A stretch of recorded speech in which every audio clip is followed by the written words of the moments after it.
Is it recording? I think it's on. Are you there? Stop. Hey. Hey. Hey guys, welcome to a new segment that I'm doing. How I started my morning. Where am I? In the Bronx. Whew. So, I ran 10 miles. Finished under 2 hours.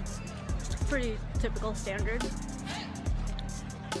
Now, I'm gonna head back into Brooklyn and DJ at the Y for the day.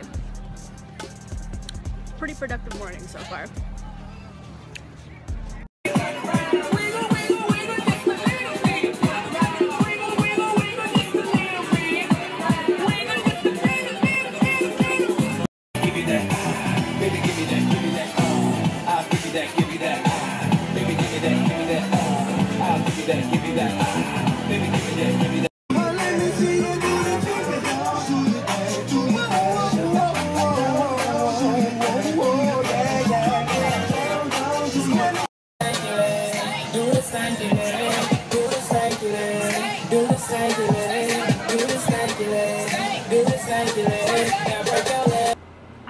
Don't want to watch me go to the post office or hear about how I binge watched a whole season of Grey's Anatomy. I will just kind of give you the highlights of what happened this week. Let's see. I ran 14 miles. I've been training for the Philadelphia Marathon that's on November 22nd of this year. I ran 16 last week. That was probably like the longest I had run yet. I'm following the Nike Plus coach app where you basically put in the date of your marathon and it gives you a week by week, day by day of how many miles you should be running. But anyway, I ran 14 yesterday and I thought I should just kind of share tidbits with you guys about what people don't tell you when you decide to start running. Long story short, I started running maybe back in 2013. My now husband had bought me something for Christmas and it was a surprise. That year we weren't supposed to get anything for Christmas for each other, but anyways, he got me a bib to run a race in the park and I fucking hated running. And let me tell you, I'm not a runner and I still am not, and it's been a couple years since I've started running. I just told myself, I didn't train for it. It was like a 5K, like 3 miles. I just told myself that if I could run the whole thing without stopping to walk, then I could probably maybe do a 10K. So it was my bright idea to kind of continue running. And these are some things that people don't tell you when you start deciding to run races. The first, test out shoes. I would highly recommend going to an actual sporting goods or running store with people that specialize in actual running shoes, like people that actually see how you walk and how you run and can really give you a good sense of what shoe you should be wearing, because starting out, especially if you don't get the right size, you're gonna end up with black toenails. And these are black toenails. I kid you not, those are runner's feet. Just nasty. I mean, what's gonna happen is if you don't get the right size, your foot will basically just keep hitting the top toe box and you're gonna end up with black toenails like me. I mean, that's just what it is. I've started to realize that with all these miles that I've been putting onto my feet, I think my feet are like stretching.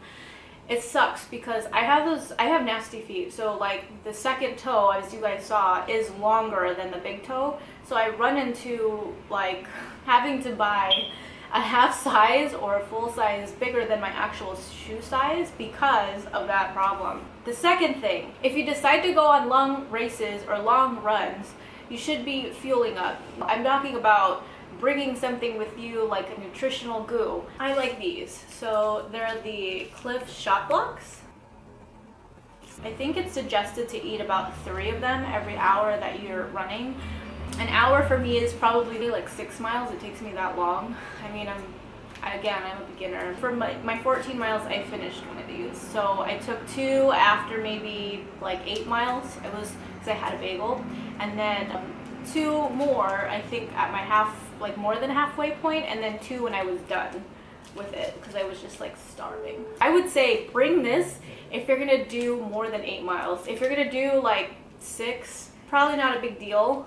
The third thing, if you're freaked out by porta potties, make sure that you give yourself enough time to at least get up an hour, maybe an hour and a half before you plan to leave for this race, so that you have enough time to go to the bathroom. I am talking about taking a poop. I just like to go to the bathroom before I know I'm going to be at a race, so I wake up really early to make sure that I just cleanse myself. So make sure you go to the bathroom and poop before you decide to run a race. Fourth thing, so I talked about nutrition while running, but this is something that has kind of like been on my mind and I wanted to share it with you guys.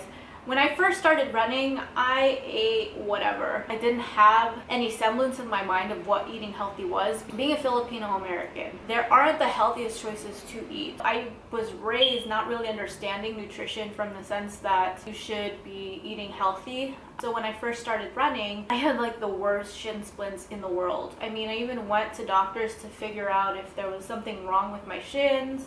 I think it was because I was putting so much miles on my body training for half marathons where I had never really run before that it developed all this inflammation in my shins. I watched a documentary called Cowspiracy, right? Cowspiracy is not your typical average like PETA, you should go vegan type of documentary.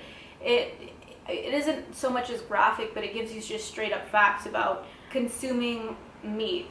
I turned vegan and I've noticed a lot of things health benefit wise that have happened to me from becoming plant-based. You know, I'm still putting on all these miles on my body running, and now running for a full marathon. I had only been doing half marathons up until this point since I started running, but now I'm doing a full. What I've noticed is since I've gone vegan, there's been a lot less inflammation on my joints and my shins that cross my fingers. Like I haven't had shin splints and I've ran 16 miles and that's more mileage than I've ever put on my body before. And since eating plant-based, I haven't had that much inflammation. So I would highly recommend watching Cowspiracy. But also if you're putting all of this like inflammation on your joints, especially like with trying to make a lifestyle change and working out, try going vegan.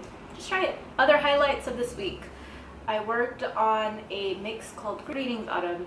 The last mix that I made was Farewell Summer. I don't really put any of my mixes except for the ones that I've collabed with other brands with on Soundcloud, just because Soundcloud just has, I mean, it's kind of like YouTube where you just can't play whatever music you want and they'll flag it and take it down. So just follow me on Mixcloud. That's pretty much it. I hope you like my blog. Very different than all the other shit that I've been doing. Give me a thumbs up, subscribe, comment, let me know what you thought. Love you guys.